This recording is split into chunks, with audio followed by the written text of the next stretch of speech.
According to legend, a goat herder in Ethiopia discovered coffee around 850 AD. Eventually, the beverage reached Italy, where the first European coffee house opened in 1645. Today, about 2 billion cups of coffee are drunk each day around the world, making coffee the second most valuable trading commodity after oil.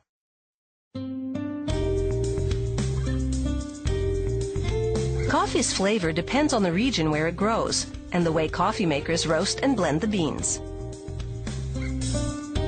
Here in Costa Rica, they grow coffee plants from sprouted seeds kept in containers for a full year before they transplant them into the field.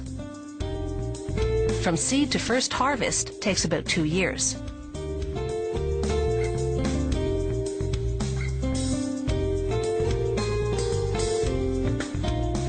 Coffee plants flower over the course of 3 days, covering the fields with fragrant jasmine-like blooms.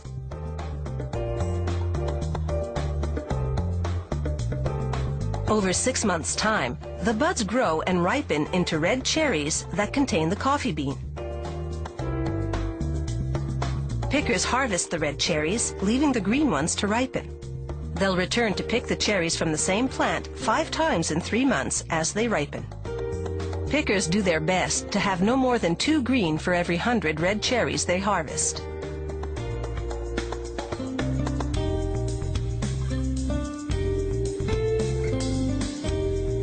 They empty their bins into bags and load them into trucks. Each bin produces about 2 kilos of coffee beans, enough to make about 200 cups of coffee. The fresher the berry, the better the flavor. Cherries picked in the morning are at the wet mill, ready for processing that afternoon.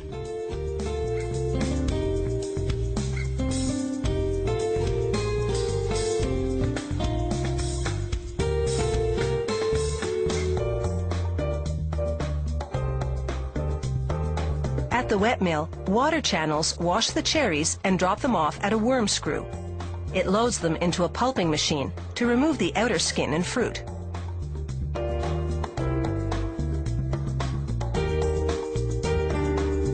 A rotating drum presses the cherries against the wall of the pulper and squeezes out the bean.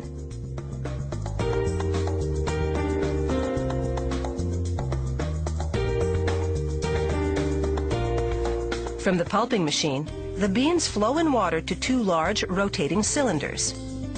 They sift the beans to separate them from any of the hard green cherries that passed through the pulping machine.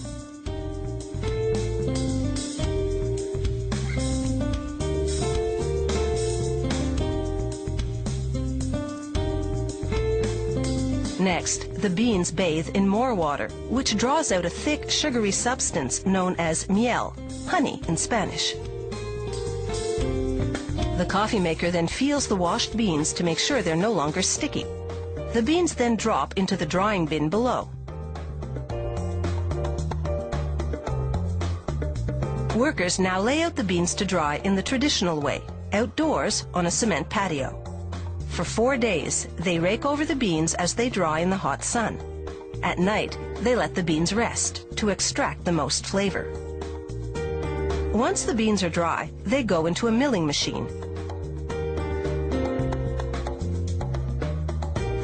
Inside, large stones grind away the parchment-like hull from the bean.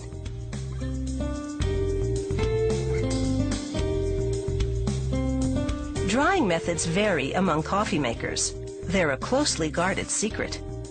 The beans can also dry mechanically in rotating drums that pump in heated air.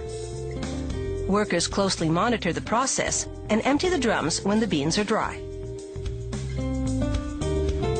A supervisor smells them to check for a vinegar-like odor. That would mean the beans are fermenting, a result of improper drying. The dry beans have their husks removed, then go onto an oscillating table that separates them by weight into 3 grades, the heaviest being the first grade beans. Workers pour out each grade into burlap bags. Their contents must weigh in at exactly 69 kilos per bag. Finally, they stitch them up and stack them for shipping. Next, we'll see the whole process that turns these green coffee beans into a steaming cup of gourmet coffee.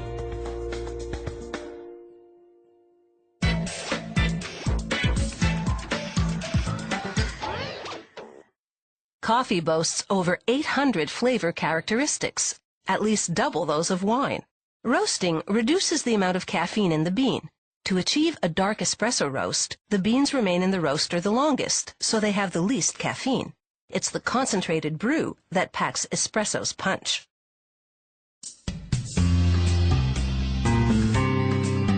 These green coffee beans have just arrived from the wet mill. Workers pour them into a blending bin that feeds a roasting machine heated to 180 degrees Celsius. At that temperature, the oils in the beans combust and the beans roast in less than 20 minutes. The master roaster must regularly check their progress. When he determines they're ready, he sets off a light spray of water in the roaster to extinguish the beans. Then they pour into a bin where they're cooled by forced air.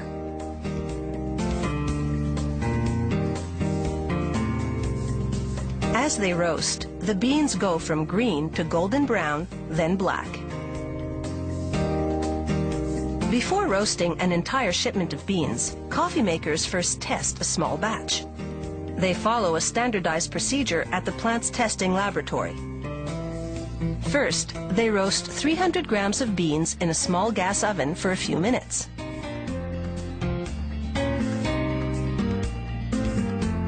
Then, a professional taster measures out the beans and feeds them into an electric grinder. She prepares 4 separate cups of coffee with the same coarse grind. It takes 4 tastes to make sure all is well, 20 to detect the source of a problem roast. She begins by pushing aside the foam at the surface to release the intense aromas, a technique known as breaking the cup.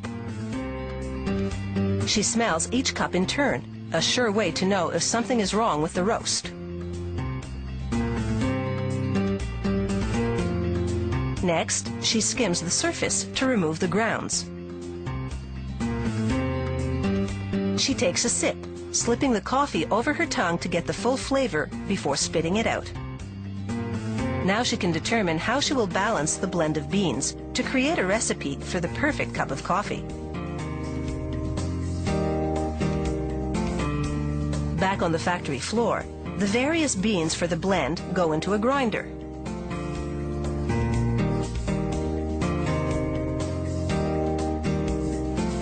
It will produce the desired grind, coarse, medium, or a fine espresso like this.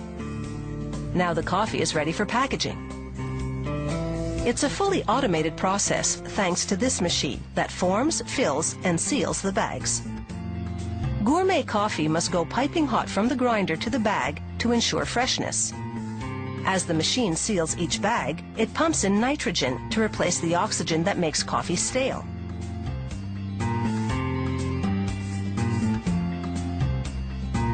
The machine separates the bags, and they fall onto a custom-designed conveyor belt that weighs each one as it passes through.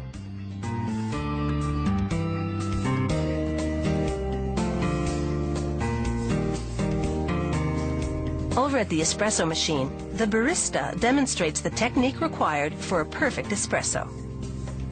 She puts 7 grams of ground coffee into the holder, tamps it down firmly, then wedges it in place. The machine applies water pressure to extract the espresso. The distinctive foam is a sign this coffee is first rate.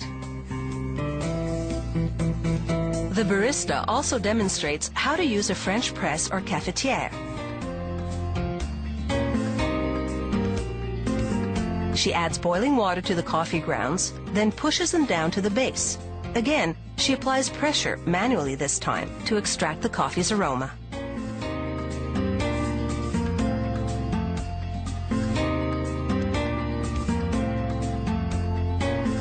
Finally, she demonstrates how Costa Ricans make a traditional cup of coffee.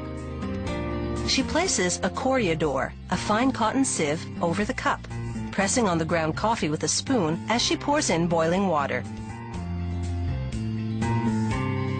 No matter which one you choose, with the right gourmet roast, All three methods will produce an outstanding cup of rich, flavorful coffee.